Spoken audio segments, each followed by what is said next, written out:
My name is Staff Sergeant Erica Ward.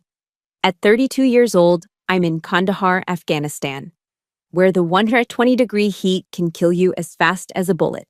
Here, I am a leader, a respected soldier. But to my family back in Tennessee, I am nothing. In the middle of a patrol rotation, I received an email from my father. No pleasantries, no greeting. Just a cold, hard ultimatum. This little game of playing soldier is over. You will either come home immediately to take care of your brother like a woman should, or you will never see a single cent of this family's inheritance. I looked at my soldiers, men who would die for me, and then back at those words. My choice took less than a second. They thought writing me out of the will was the end. They had no idea it was the opening shot of a war they could never win. If you've ever been forced by your own family to choose between your dignity and their approval, let me know where you're listening from. Hit like and subscribe, because this is the story of how a discarded daughter came home to take it all back. The silence in this part of Kandahar province is a living thing. It's not empty, it's full of menace. It presses in on you, fills your ears until the rhythmic crunch of your own boots on the gravel sounds like a betrayal. Every rock looks like a pressure plate. Every shadow stretching from a mud brick compound feels like an ambush point. The air itself, a shimmering 120-degree blanket of dust and heat, is the enemy. It suffocates you slowly, drawing the life out of you, one drop of sweat at a time. We had just returned to the forward operating base from a 4-hour patrol that had shredded what was left of our nerves. The tension still clung to me, like the fine pale dust that covered every inch of my uniform. Less than an hour ago, a local kid, no older than 10, had darted out onto the road in front of our lead vehicle. We all froze. Every one of us held our breath, the air turning to stone in our lungs. Our gunner's hands tensed on the trigger. Was it a game? Or was he a lure, a tragic human bait for a vehicle-borne IED? The seconds stretched into an eternity until he just as suddenly darted back into an alleyway, leaving us with nothing but the frantic hammering of our own hearts. The adrenaline was still a bitter, metallic taste in the back of my throat. "Staff Sergeant Ward!" The shout from the comms officer cut through the low hum of the base. I turned, my professional mask sliding into place. I walked toward the command tent, my combat boots leaving faint prints in the dust, a temporary mark on a land that wanted us gone. The officer, a young lieutenant with earnest eyes, handed me a ruggedized tablet. "Email for you, Sergeant," came through the satellite link. I took it without a word, my expression unreadable. I'd trained for years to control my face, to project calm authority even when my insides were churning. It was just another piece of battlefield correspondence. Or so I thought. I stood there, under the relentless Afghan sun, and read the words from my father. They weren't written in ink. They felt like they were etched in ice. There was no "Dear Erica," no "Hope you're safe." It went straight for the kill. This little game of playing soldier is over. The phrase hit me with physical force. Game. 14 years of my life. 2 tours in Iraq, now this one in Afghanistan. Friends I'd lost. The bone-deep exhaustion, the constant fear, the immense pride in my uniform. All of it dismissed as a child's game. I read on, each word a new cut. He wrote of my brother, David, and his struggling construction business back home. He wrote of my duty. Not to my country, not to the soldiers under my command, but to my family. You will either come home immediately to take care of your brother like a woman should, or you will never see a single cent of this family's inheritance. Like a woman should. Those 4 words hurt more than any bullet could have. They were an attempt to erase everything I had become. They sought to strip away my rank, my honor, my entire identity, and shove me back into the small, suffocating box they had always reserved for me. I was not Staff Sergeant Ward, leader of soldiers. I was just a woman, and my purpose was to serve the men in my family. The inheritance wasn't a gift, it was a leash, and they were yanking on it, hard. I took a deep, steadying breath. The superheated air burned my lungs, a feeling that was blessedly, painfully real. It anchored me. I looked up from the screen, my eyes scanning the perimeter of the base, the distant, hazy mountains. Then I looked at my soldiers, stripping down their weapons, sharing water, their lives literally in my hands. My choice took less than a second. I handed the tablet back to the lieutenant. My voice was level, devoid of any emotion. Send a reply. Yes, Staff Sergeant, what's the message? Just one number, I said. 2.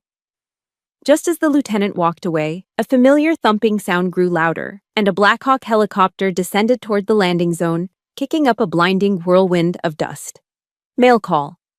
A wave of cheers erupted from the soldiers nearby. It was a lifeline, a connection to the world we had left behind. As the bags were unloaded, Private First Class Miller, the kid I'd pulled back into the MRAP during a firefight just last week, jogged over to me. He was young, barely 20, with a face that hadn't yet hardened into a permanent mask of cynicism. He held out a slightly melted Hershey's bar. For you, Staff Sergeant, he said, a shy grin on his face. From my mom's care package, for, pulling me back in last week. I took the chocolate, the wrapper warm and gritty with dust. I simply nodded. Thanks, Miller. Make sure you hydrate.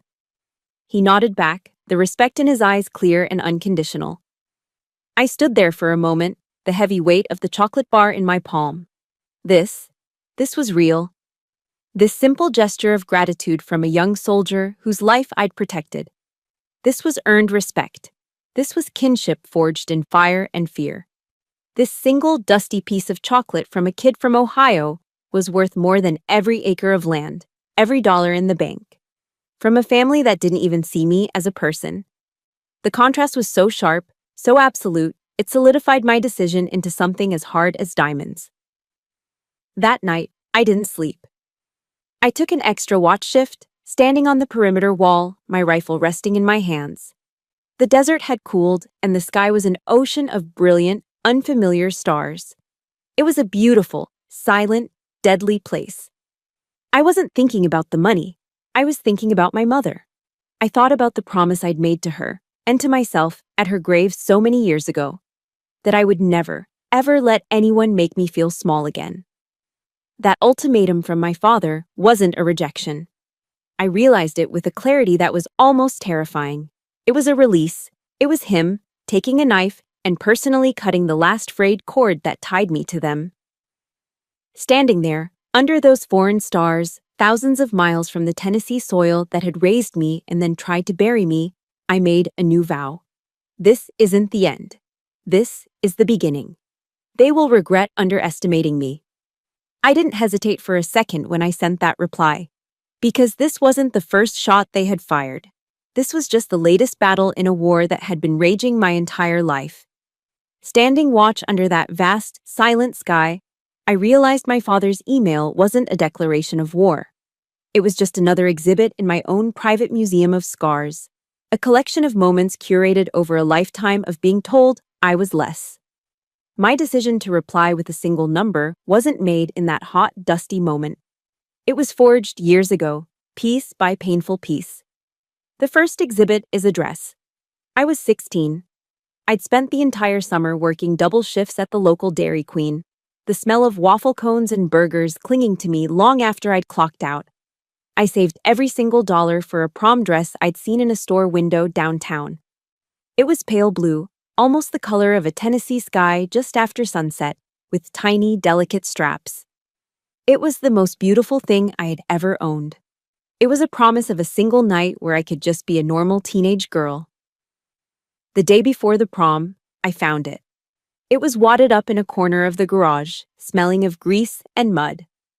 My brother David had used it to wipe down his precious Ford F-150 after a day of mudding. Dark, greasy stains bloomed across the pale blue fabric like a disease. When I confronted him, my voice choked with sobs, he just laughed. I ran to my father, holding the ruined dress out like a piece of evidence. He glanced at it, then at me, his face impassive. "Boys will be boys, Erica," he said, his voice flat. "He's just being spirited. You're the older sister. You should know to be more forgiving. It's just a dress.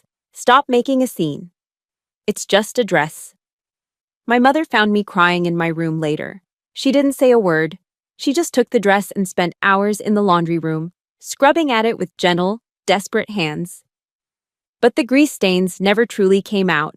They just faded into ugly, permanent shadows, a constant reminder. I didn't go to prom.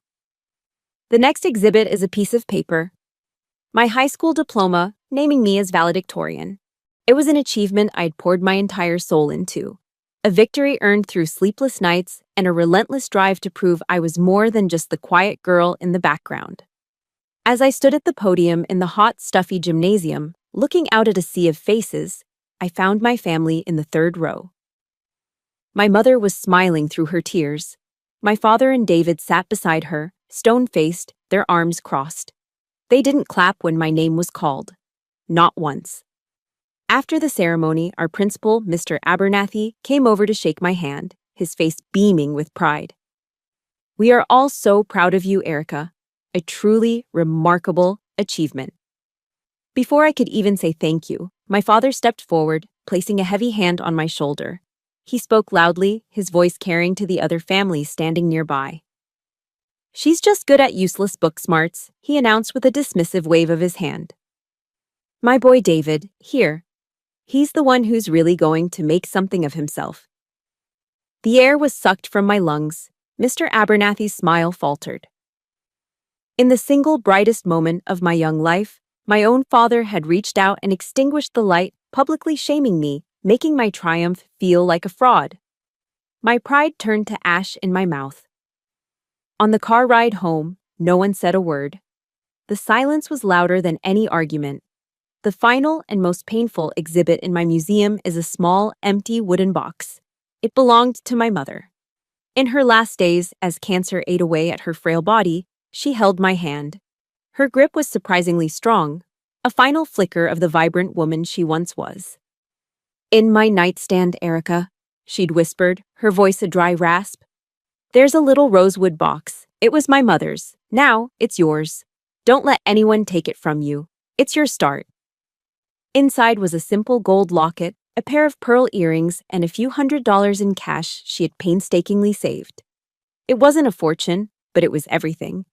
It was her belief in me, her quiet rebellion. After the funeral, after the casseroles and condolences had stopped coming, I found my bedroom door splintered at the lock. The rosewood box was gone from my drawer.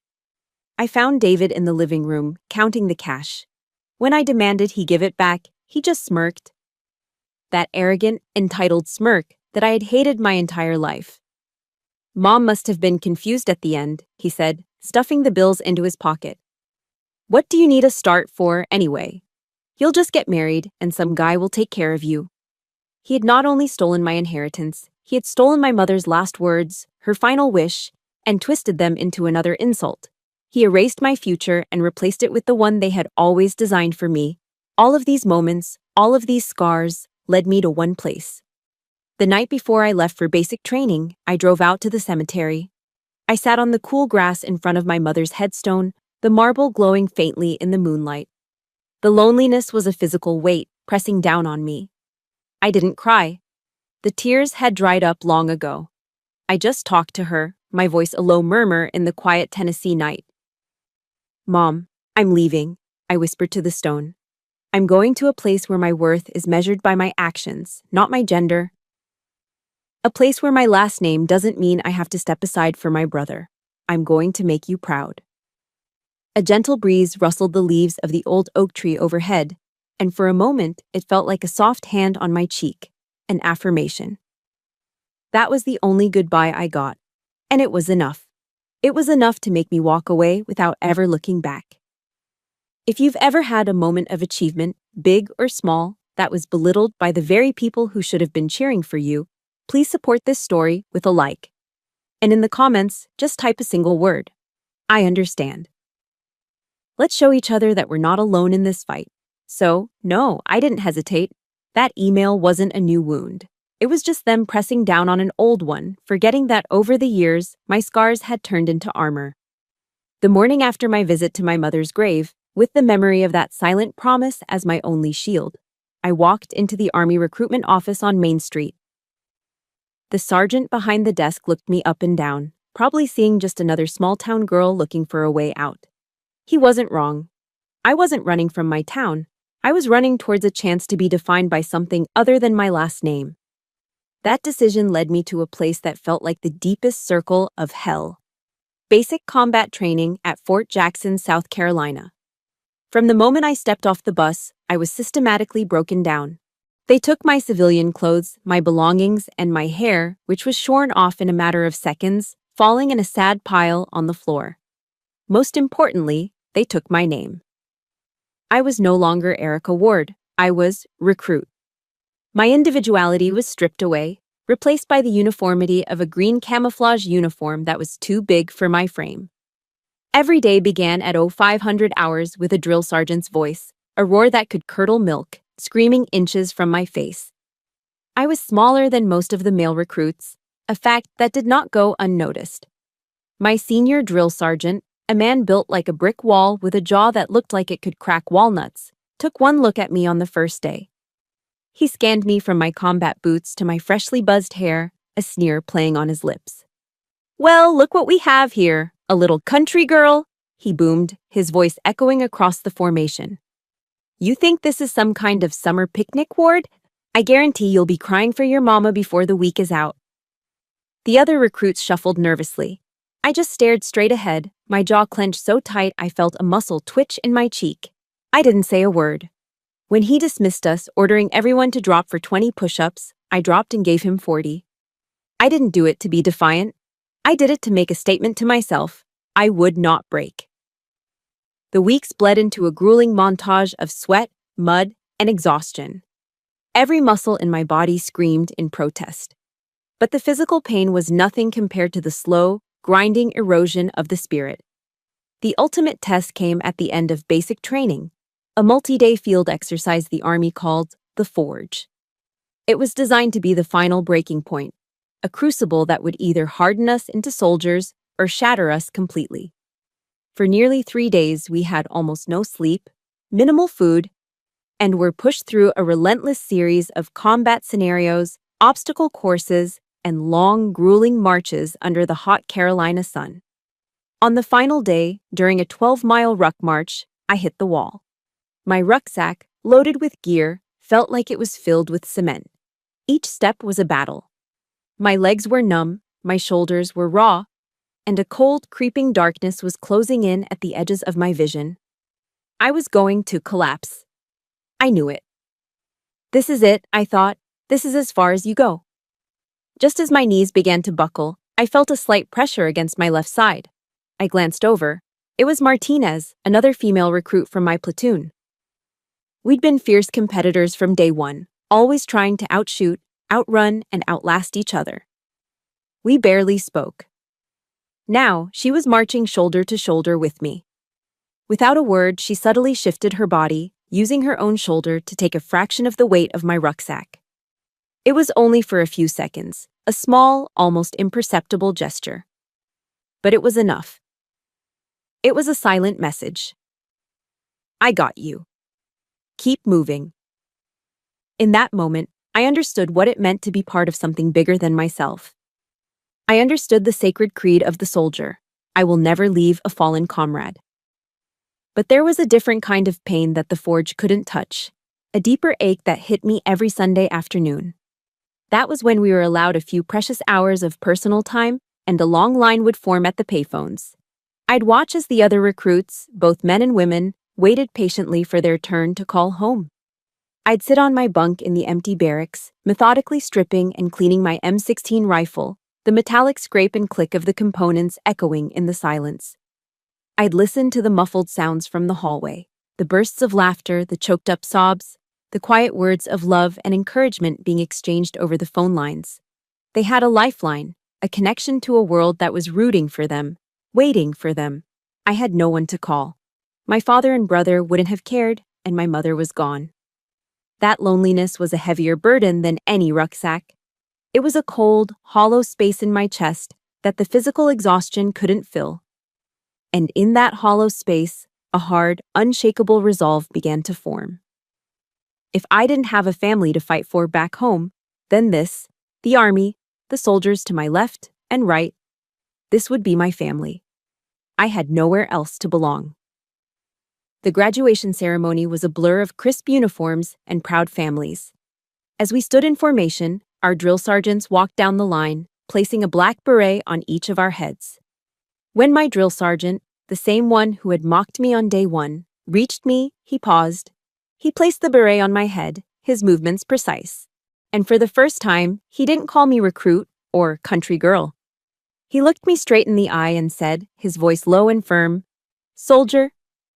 A single tear escaped and traced a path through the dirt on my cheek. It wasn't a tear of sadness or relief. It was a tear of pure, undiluted pride. It was the recognition I had craved my entire life, a validation earned not by birthright or gender, but by grit and perseverance. After the ceremony was dismissed, he found me standing alone. He walked up, stopping directly in front of me, his expression uncharacteristically serious. "You earned it, Ward," he said, his voice stripped of its usual roar. "You earned it." Those 4 words, coming from the man who had pushed me to my absolute limit, were the most profound praise I had ever received. They were worth more than any inheritance, more than any hollow words of approval from a father who saw me as a game and a brother who saw me as a burden. For years after that day, the Army was my family. It was simple, it was clear. You earned your place. Then, during my first deployment to Iraq, something arrived that I never expected. A letter. From a complete stranger. For years, the Army was my shelter and my family. It was a harsh and demanding parent, but it was fair. You earned your keep, you watched your brother's back, and you were judged on your actions alone. It was a simple, brutal meritocracy, and I thrived in it. The idea of unconditional kindness, of compassion without cause, was a foreign concept. Then, during my first deployment to Iraq, a simple paper envelope arrived that changed everything. Mail call was a familiar ritual. Names were shouted, and soldiers would eagerly grab letters and packages from home, their faces lighting up with news from a world away. My name was never called. I never expected it to be. So, when the mail clerk yelled, "Sergeant Ward," I almost didn't react. He had to call it twice. The letter was addressed to me, but the return address was a place I'd never heard of. Burlington, Vermont. The handwriting was neat, elegant cursive. I opened it with a strange sense of caution. Inside, the letter was from a woman named Sarah Gable. She explained that she was a widowed school teacher who had signed up for a program called Adopt a Soldier. My name, she wrote, had been given to her at random from a list. Her letter was simple. It wasn't filled with pity or patriotic platitudes. She asked about my life there, what the weather was like, as if I could describe that oppressive heat in a letter. And if there was anything I needed. She told me about the first signs of autumn in Vermont, the way the maple trees were just beginning to turn fiery red and gold. She wrote as if we were old friends catching up. I must have read that letter a dozen times, sitting on my cot in the suffocating heat of the tent. It felt so strange, so surreal, to be the subject of a complete stranger's quiet concern. I wrote back, my own letter stiff and formal at first, but I sent it. A few weeks later, a package arrived. It wasn't large, just a simple cardboard box, but it felt as heavy as gold. I opened it back at my bunk. Inside, nestled in tissue paper, were 3 pairs of thick, hand-knitted wool socks. Beneath them was a tin filled with homemade chocolate chip cookies, still smelling faintly of butter and vanilla. There was also a worn paperback copy of To Kill a Mockingbird, and a small handwritten note that simply said, "Stay warm and stay safe, Erica. Sarah." I sat there, in the middle of a war zone, and ate a cookie. It was soft and chewy, nothing like the dry, processed food we ate every day. For the first time in more years than I could count, I felt something that felt dangerously close to being cared for. A few of the guys in my squad teased me about having a pen pal mom, but I didn't care. I carefully folded the letter and put it inside the book, and I kept the box. It was the first exhibit in a new museum, one I was building for myself. We kept writing for years, through that deployment and the next. I sent her photos of myself in uniform, standing awkwardly in front of a Humvee. She sent me news from Vermont, photos of her garden in the spring, and more care packages. Her letters became a quiet anchor in the chaos of my life. Years later, I was on leave, traveling from my base in Fort Campbell, Kentucky, to visit a friend in Boston. My connecting flight was at Chicago O'Hare. But as I sat at the gate, an announcement crackled over the intercom. A massive blizzard had hit the East Coast. All flights were grounded indefinitely. I was stranded. I settled in for a long, miserable night on an uncomfortable airport chair, just another anonymous soldier in transit. "Excuse me, are you Sergeant Ward?" I looked up. A woman with kind blue eyes and silver hair pulled back in a loose bun was standing in front of me. She was holding a photo, one of the ones I had sent her. My heart stopped. "Sarah?" I breathed, my voice barely a whisper. It was her. She was at the airport to pick up her granddaughter, whose flight had also been canceled. She recognized me from across the terminal. Her smile was even warmer in person. Without a moment's hesitation, she reached down and took my duffel bag. "Well, you can't stay here," she said, her tone leaving no room for argument. "You're coming home with me." I spent the next 3 days snowed in at Sarah Gable's house. It was a cozy little home with warm, creaking wood floors, and it constantly smelled of baking bread and the soft scent of pine from the crackling fireplace. She didn't press me with questions about the war or why a soldier on leave was traveling alone. She just treated me like family. We cooked together in her bright yellow kitchen. We watched old black and white movies on her small television, curled up under Afghan blankets as the snow swirled outside. She gave me a real bed in a quiet guest room filled with books and handmade quilts. On the last night, she brought me an extra blanket, a heavy quilted one that felt like a hug. She stood in the doorway for a moment, her expression soft. "You know, I am so proud of you, Erica," she said quietly. "I am so proud of you." 3 simple words. The same 3 words I'd spent a lifetime starving to hear from my own father. Hearing them from Sarah, spoken with such simple, genuine sincerity, it broke something open inside of me. She saw me, the real me. Not a disappointment, not a burden, not a stand-in for a son. Just me. And she was proud. Later that night, tucked into the warm, safe bed in the guest room, I cried. I cried for the first time since my mother had died. They weren't tears of sadness or self-pity. They were tears of overwhelming, heartbreaking gratitude. For the first time, I felt what it was like to be home. The peace I found in Sarah's house felt like it could last forever. But a few months later, back in the dust of Afghanistan, the ghost of my old life found me. It arrived not as a letter, but as a crackle over a satellite phone, with my brother's voice on the other end. The peace I found in Sarah's home, that feeling of unconditional acceptance, became a quiet fortress in my mind. It was a place I could retreat to during the long, grueling months that followed. But fortresses are meant to be tested. A few months after I'd returned to Afghanistan, just as my platoon was gearing up for a critical night operation, the ghost of my old life found me. It arrived not as an email, but as a crackle over a satellite phone with my brother's voice on the other end. The call was patched through to the command tent. I took the receiver, my mind already running through pre-combat checklists. Then I heard his voice, and a cold stillness settled over me. "Erica? Hey, it's me. David." His voice was syrupy sweet and a natural warmth that set off every alarm bell in my head. "Wow, it's been too long." I remained silent. My military training had perfected the art of the poker face, of listening more than speaking.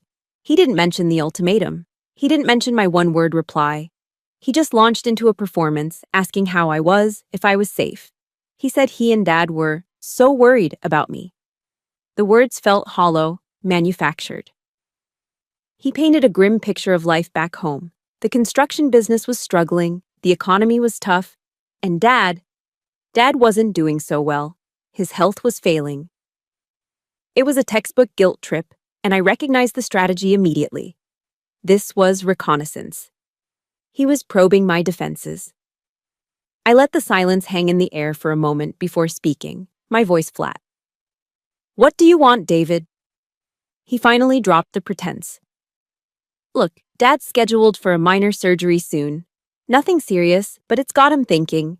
He wants to revise the will, make sure everything is fair. He paused, letting the word fair hang in the air like bait. I didn't bite. He wants you to come home, David continued, his voice lowering conspiratorially. All you have to do is sign a few papers, just a formality, really. You sign away your claim on the construction company so I can use it as collateral for a bank loan. And in return, Dad will give you a piece of Mom's land. A wave of nausea washed over me. Mom's land, the one piece of this family I still felt a connection to.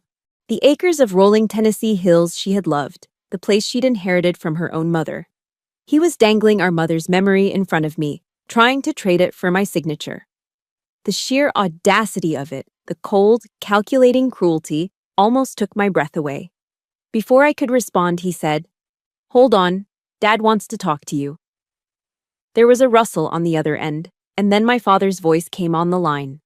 It was a voice I hadn't heard in years, but now it was different.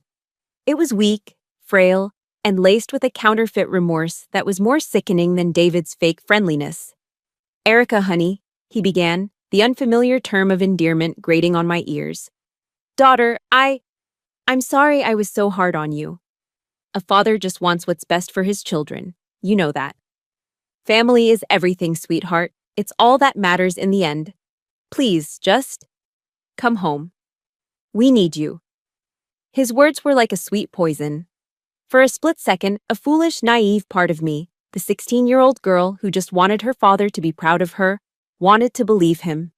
The longing for a real family, for a home where I was needed and loved, surged up like a phantom limb, an ache for something that had never been there. I pictured it. A reconciliation, a quiet peace, a family healed. But then 14 years of discipline snapped back into place. 14 years of learning to read situations, to identify threats, to recognize a trap when I saw one. This wasn't an olive branch. It was a Trojan horse. They didn't need me. They needed something from me. I kept my voice steady, betraying none of the turmoil inside. "I need to think about it," I said. "I'll call you back." I hung up before they could argue. My hands were shaking, not from fear, but from a rage so cold it felt like ice water in my veins. I didn't sit and agonize. I did what a soldier does when faced with questionable intel. I conducted reconnaissance. I used my 15-minute break to make one more satellite call. To the only person in my family I still trusted, my Uncle Jim, my mother's younger brother. He was a quiet man, a mechanic who lived 2 towns over. He'd always had a soft spot for me, and he'd never been a fan of my father's arrogance or David's entitlement. I got straight to the point. I told him about the call, the surgery, the offer. The silence on his end was heavy. When he finally spoke, his voice was filled with a weary sadness.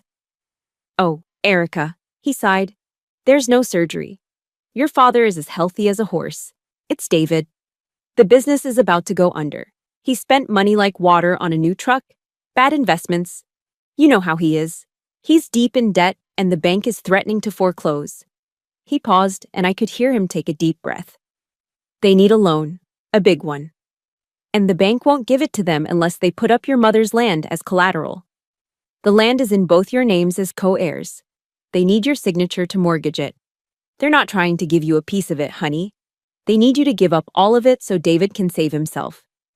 The truth landed with the force of a physical blow. It wasn't just a lie. It was a calculated, cruel deception designed to prey on my deepest vulnerabilities. They had tried to use my father's fake illness and my mother's memory as weapons against me. Any flicker of hope I might have harbored that they had changed, that they felt any remorse, was instantly extinguished. It was snuffed out, leaving behind nothing but the cold, hard certainty of their betrayal. The silence on my end of the line after I'd spoken to them hadn't been indecision. It was the calm before the storm. And they had no idea what kind of storm they had just unleashed. The cold rage that settled in my heart after that call with Uncle Jim didn't dissipate. It crystallized. It became a hard, sharp weapon that I carried silently inside me. I had a war to fight, a real one, and the petty dramas of my family were a distraction I couldn't afford. But the universe has a cruel sense of irony. Just a few days later, the lines between my two wars blurred in the most horrific way imaginable. We were on patrol, rolling through a sun-bleached valley that the locals called the Valley of Whispers. The name was fitting. The silence was heavy, watchful. Our vehicle, the second in the convoy, was rounding a narrow bend when the world erupted in a flash of white-hot light and a deafening roar. An IED. The vehicle in front of us was tossed into the air like a child's toy, engulfed in a ball of fire and black smoke. Time warped. Everything moved in a horrifying slow motion. I remember the shockwave hitting us, the rain of sand and metal against our vehicle's armor. I remember the screaming over the comms. And I remember getting out and running towards the wreckage, my training taking over my body while my soul screamed. We found PFC Miller, the kid who had given me the Hershey bar, the kid with the shy grin from Ohio. He was alive, barely. I was there with the medic, trying to stop the bleeding, my hands covered in his blood. I held his hand, talking to him, telling him help was on the way, telling him he was a hero. I stayed with him until his eyes went vacant, until the life just slipped away. The grief that followed was a physical presence. It was a heavy shroud that suffocated the air at the base. Losing a soldier under your command is a pain I wouldn't wish on my worst enemy. It's a failure that brands itself onto your soul. Every bit of patience I might have had for my family's selfish games, every ounce of tolerance, was incinerated in that blast. It was all gone, burned away by the sheer, brutal finality of Miller's death. I was in the middle of the grim administrative chaos that follows a KIA. Casualty reports, inventories of personal effects, the first draft of the letter to his parents, when the satellite phone rang again. It was for me. A part of me knew who it was, but the sheer disbelief that they would call again so soon was staggering. I took the receiver. "Hey, it's me." David's voice was tinny and impatient, devoid of any of the fake warmth from before. "So, have you made a decision yet? We don't have all day here." We don't have all day. His words, his tone, his utter self-absorbed blindness to a world outside his own petty needs struck me at that precise moment of raw grief. It was like throwing a lit match into a tanker full of gasoline. The explosion was silent, but it was absolute. The cold, disciplined armor I'd worn for a lifetime cracked, and the pure, white-hot rage underneath was unleashed. I took one, deep, steadying breath. When I spoke, my voice was no longer my own. It was a low, lethal thing, as cold and sharp as a shard of polar ice. "My decision?" I said, the words perfectly spaced. "All right, listen carefully, David, because I am only going to say this once. You people took my childhood," I began, my voice a low, controlled fury. "You stole my mother's legacy. And now you have the audacity to ask me to sacrifice my honor, the only thing I have truly built for myself, to bail you out of your own failures. The answer is no. Never." "What the hell are you talking about?" He started yelling into the phone, his voice rising in panic and indignation. "Dad is sick. It's about family." I spoke right over him, my voice cutting through his like a razor. "And listen to me now. That land belonged to our mother. I will not let you touch it with your filthy, greedy hands. This war you started with that email, it isn't over. In fact, it's just beginning." My voice dropped to a near whisper, filled with a venom he had never heard before. "Right now, I am busy arranging to send a real hero home in a box. A young man who died for something you will never, ever understand. Do not ever call me again." I slammed the receiver down, cutting off his sputtering protests. The connection went dead. The tent was still filled with the organized chaos of a base on high alert. But inside me, for the first time in my entire life, there was a profound, unnerving calm. The tumor of my family, the one that had been poisoning my life for 32 years, had been cut out. I was free. But fate, it seems, has a twisted sense of humor. 2 weeks later, during a firefight in a different sector, my luck ran out. We were taking cover when a rocket-propelled grenade hit a wall near me. I was lucky. It wasn't a direct hit, but a piece of shrapnel, A hot, jagged piece of steel tore through my leg. The wound wasn't life-threatening, but it was serious enough. It was my ticket home. If you have ever reached a breaking point where you finally stood up and drew a line in the sand, hit the like button as a salute to that moment. In the comments below, tell me what gave you the strength to finally say, no more. Was it one big event, or 1,000 small cuts? The irony was almost too much to bear. The war I had just declared over a satellite phone, the one I intended to fight from thousands of miles away, would now have to be fought on the enemy's home turf. I was going home. Not as a daughter, but as a soldier on a new mission. Landing back on American soil wasn't a victory parade. It was a deployment to a new war zone, home. The flight to Tennessee was quiet. The throb in my leg, a constant dull ache from the shrapnel, was a physical reminder of the war I had just left. But my mind was already focused on the next one. The war I had declared over a satellite phone was about to begin in person. I didn't call anyone. I didn't go to the family home. My first tactical decision was to remain unseen. I took a cab from the airport to a small anonymous motel off the highway, a place with peeling paint and a flickering neon sign. Room 112 became my forward operating base. The quiet, sleepy hum of my hometown was a jarring contrast to the constant noise of a military base, but in its own way, it felt just as hostile. The first week was about discipline. Every morning, I forced myself through the painful, tedious physical therapy exercises the Army doctors had prescribed. I pushed my body with the same relentless discipline I'd learned at Fort Jackson, rebuilding my strength one grueling repetition at a time. The rest of the day was spent planning my campaign. I wasn't going to storm the gates with anger and accusations. That was my brother's style. Mine would be a silent campaign, waged with intelligence, strategy, and precision. My first move was to secure an ally.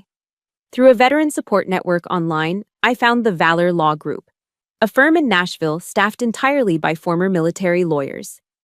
I made an appointment.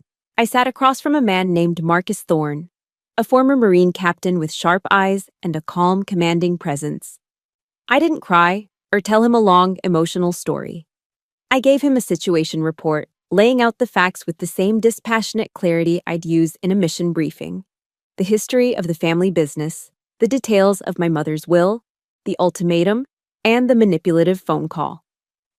He listened intently, not interrupting once. When I was finished, he steepled his fingers, a small grim smile on his face. "Staff Sergeant," he said, his voice a low, steady rumble. "Most people in your situation want to charge straight into battle. We're not going to do that." He leaned forward. "We're not going to wage a war. We're going to conduct a siege. We will cut off his supply lines, gather intelligence, and let him collapse under the weight of his own arrogance. He won't even see the attack coming." For the first time since I'd been home, I felt a flicker of grim satisfaction. I had my first ally. My first mission, under Marcus's guidance, was intelligence gathering. The next day, I drove my rental car to the county courthouse downtown. It was a sleepy brick building that smelled of old paper and floor wax. At the records office, a kind, older woman with a beehive hairdo peered at me over her glasses. "Well, I'll be," she said, her southern drawl warm and familiar. "You're one of the ward girls, aren't you? The one who went into the service." "Yes, ma'am," I said. "Erica." "We're all very proud of you, dear," she said, and her genuine warmth was a stark contrast to the reason I was there.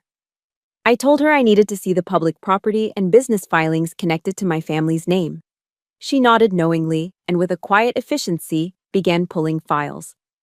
I spent hours at a dusty table, sifting through deeds, loan agreements, and incorporation papers. And there, in the dry, bureaucratic language of legal documents, was the cold, hard proof of my brother's betrayal. It was worse than I imagined. I found a copy of a power of attorney, signed by my father just weeks after my mother's death, giving David complete control over all family assets. My father's signature looked shaky, uncertain. Using that document, David had taken out a massive mortgage on our mother's land. He had sold off smaller family properties, and he had funneled the money not just into his failing business, but into a series of shell companies with opaque names. The anger I felt was no longer a hot, emotional thing. It was a cold, solid certainty. This wasn't just a feeling of betrayal anymore. It was a provable, documented crime. With copies of the documents secured in a briefcase on the passenger seat, I felt a strange compulsion. I drove through the old part of town, towards the house I grew up in. I told myself I just wanted to see it one last time, to close that chapter for good. It looked smaller than I remembered, the paint peeling slightly on the porch. David's new, oversized pickup truck was parked in the driveway. And then I saw him. On the sidewalk across the street, huddled on a bus stop bench, was a man. He was thin, gaunt, his clothes ragged and dirty. His hair was matted, and he stared into space with a vacant, hollow-eyed expression that chilled me to the bone. It took me a long, staggering moment to place the familiar set of his jaw, the shape of his hands. It was my father, the patriarch, the tyrant who had written me off, the man whose fake illness was supposed to be the key to the whole scheme. He was homeless. He was sitting across the street, staring at the house he had built, a ghost haunting his own life. My brother hadn't just tricked our father. He hadn't just used him. He had taken everything from him, and then, when he was no longer useful, he had thrown him out onto the street like a piece of trash. My carefully planned siege, my cold, methodical campaign against a single enemy, had just become infinitely more complicated. The battlefield had changed, and I was standing right in the middle of it. Finding my father on that bench was a variable I hadn't accounted for. My mission had been simple: expose David, protect my mother's legacy. But now, I had a refugee. I took him from that curb, got him cleaned up, and settled him into a small rented cabin in the woods outside of town. He was a ghost, a broken man haunted by the ruins of his own kingdom. My plan, however, did not change. It merely adapted. The siege was over. It was time for the final assault.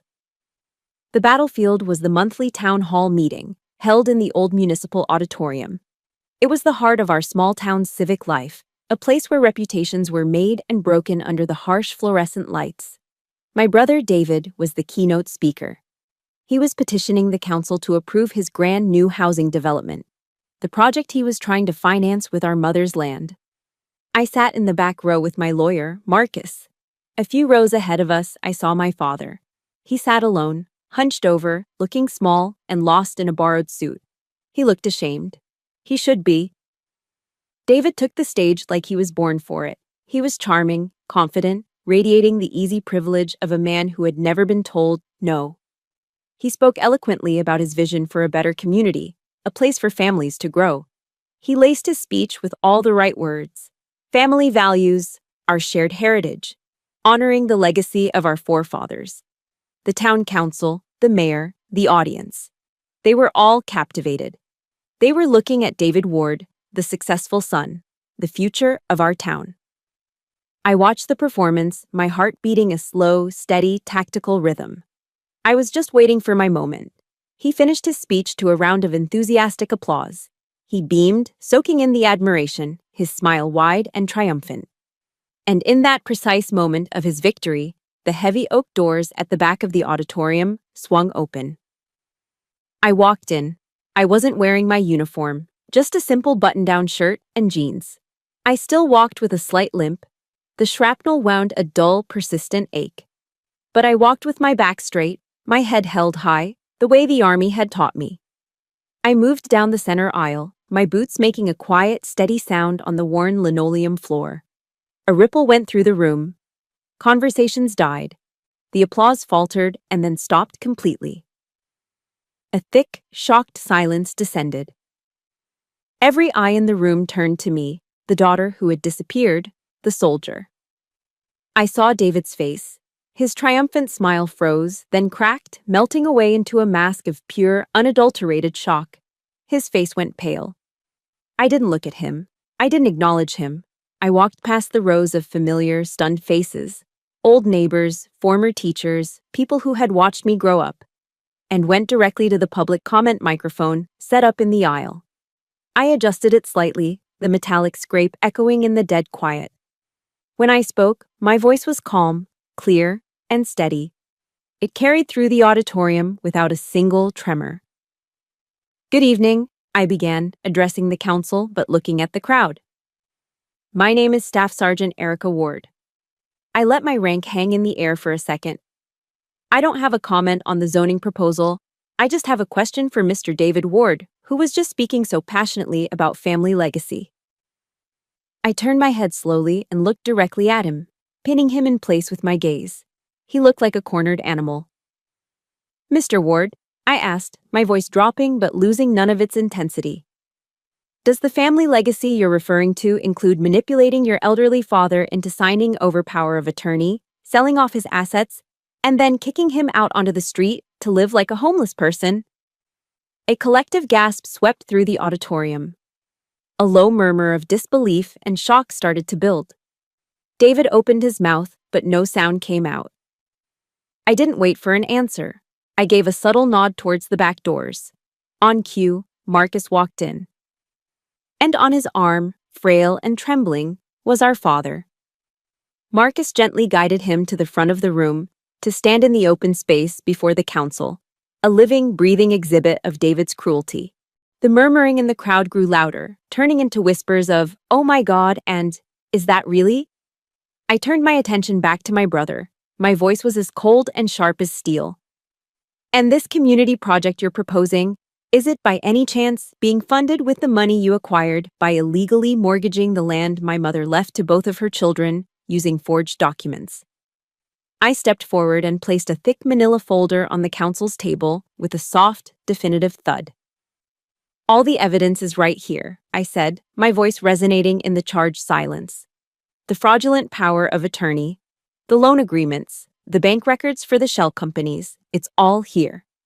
I stepped back from the microphone. My part was done. I looked at David. All the color had drained from his face. He was chalk white, his mouth opening and closing like a fish, but no words came out. His hands were shaking. In the space of 2 questions, his entire world, the empire of lies he had built on a foundation of arrogance and theft, had crumbled to dust around him. It didn't end with a bang. It ended with the quiet, devastating whisper of the truth. Victory wasn't a jubilant celebration. It wasn't a parade. It was the heavy, suffocating silence in the rental car on the way back to the small cabin I'd found for my father. The explosion of truth at the town hall had happened, but now, in its wake, there was only the fallout. The news of David's spectacular downfall spread through town like wildfire, but there was no triumphant feeling for me. Instead, there was just a profound, bone-deep exhaustion. The war I'd been fighting my entire life was finally over, and I was left standing in the quiet rubble with no idea what to do next.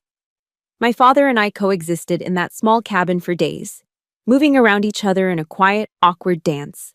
The silence between us was a chasm filled with 30 years of unspoken resentment and neglect. I made sure he had food, that he was comfortable, but I kept my distance. I was a caretaker, not a daughter. Not in the way he had once demanded.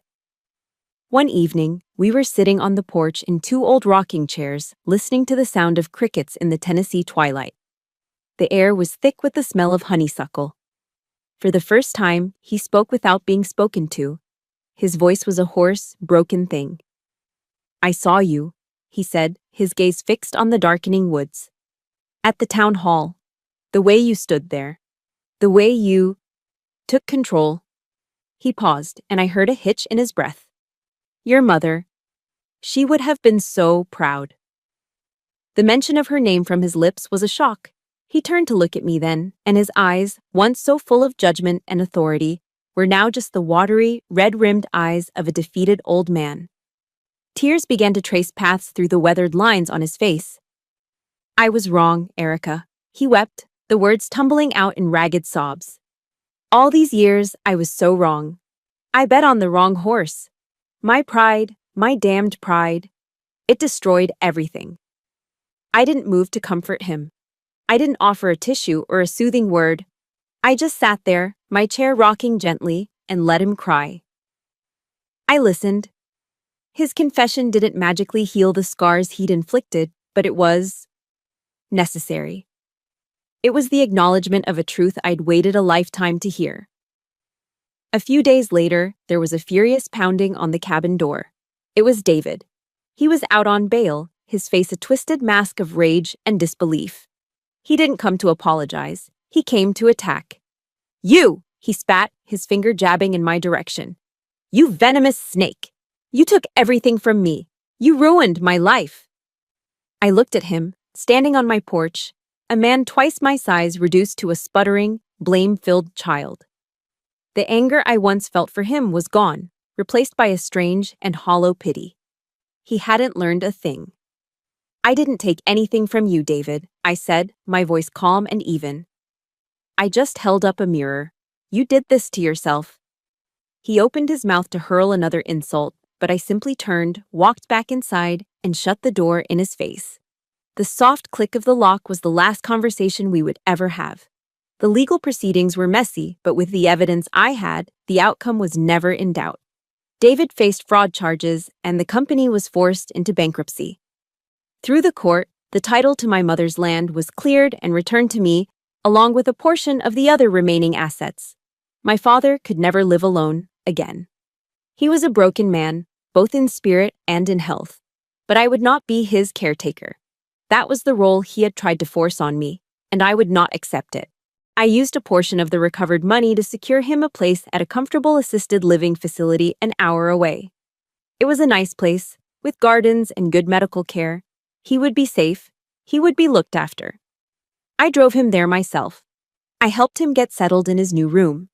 I visited him once a week for the first few months, then twice a month after that. Our visits were quiet, polite. We talked about the weather. I brought him books. I was fulfilling my duty as a daughter, but on my own terms. I had drawn a new boundary, clear and unbreakable. During one of those visits, as I was about to leave, he took my hand. "Can you ever forgive me, Erica?" he asked, his voice pleading. I looked down at our hands, his old and trembling, mine scarred and strong. "I forgive you," I said, and I meant it. I pulled my hand gently from his. "I forgive you not because you deserve it, Dad, but because I deserve peace." With my father settled and David a ghost of the past, only one question remained. What to do with the land? My mother's land. It had been the catalyst for so much pain, the prize in a war of greed and betrayal, but I refused to let that be its final legacy. It was time to build something new from the ashes. I knew what my mother, the quiet woman who had dreamed of a start for her daughter, would have wanted. And I knew what I had to do. The peace I had earned was not a quiet, passive thing. It was an active peace, a peace with purpose. And its first mission was to decide the fate of my mother's land. For weeks, I walked the rolling Tennessee hills where she had walked, feeling the soft grass under my boots. This land had been a battleground, a prize to be fought over. It was soaked in betrayal. I could have sold it, erased the past, and walked away with the money. But that would have been my father's way, not mine.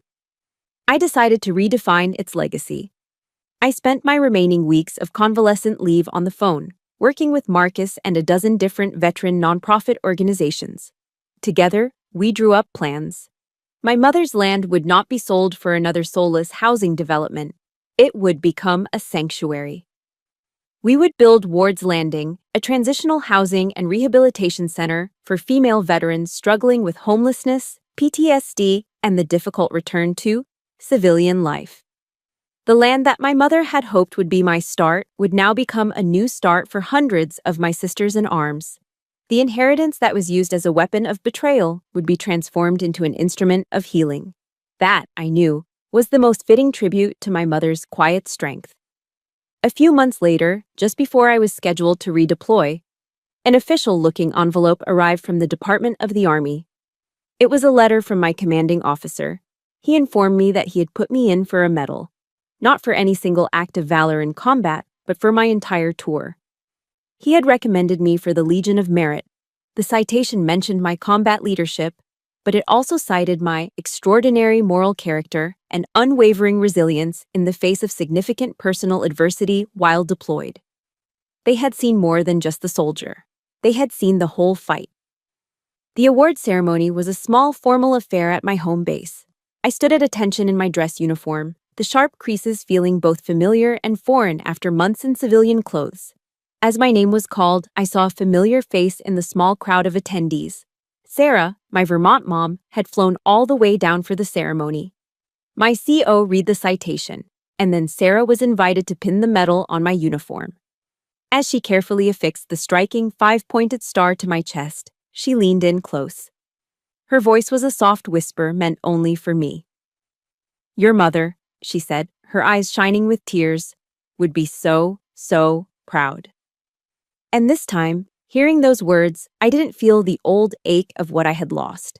I only felt the profound, overwhelming gratitude for what I had found. My story, somehow, had started to circulate within the veteran community. A week after the ceremony, I was asked to speak at a conference for women in the armed forces. I was terrified. I was trained to lead soldiers into a fight, not to stand in front of a crowd and bare my soul. As I stood backstage, I thought of a Bible verse my mother used to read. One she'd underlined in her worn old Bible, Isaiah 41:10. "So do not fear, for I am with you." I took a deep breath and walked onto the stage. I stood at the podium, looking out at a sea of faces. Young lieutenants, seasoned master sergeants, new recruits. All women who knew the unique challenges of our chosen path. And I told them my story, not with bitterness, but with the hard-won wisdom of a survivor.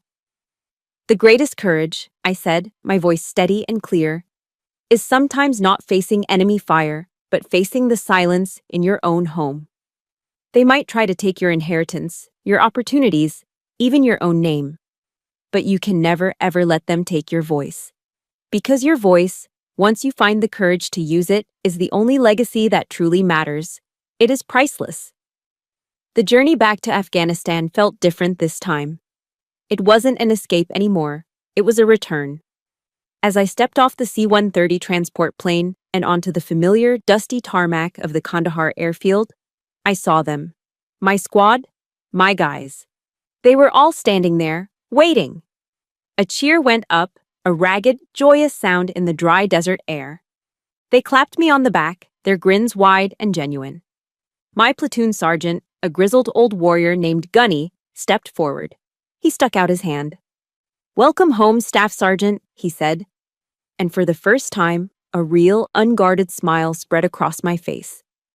I shook his hand, feeling the solid, calloused grip of a trusted brother. I looked at the faces of my soldiers, my family. I was home.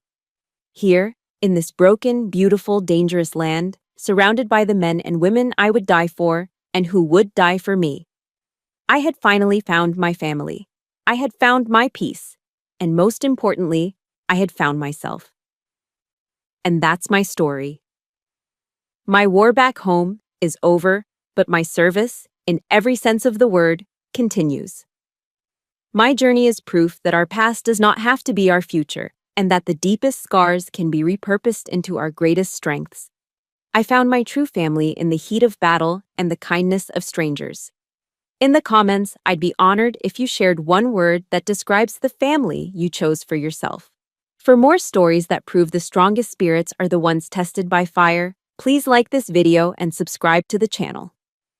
Thank you for hearing my voice.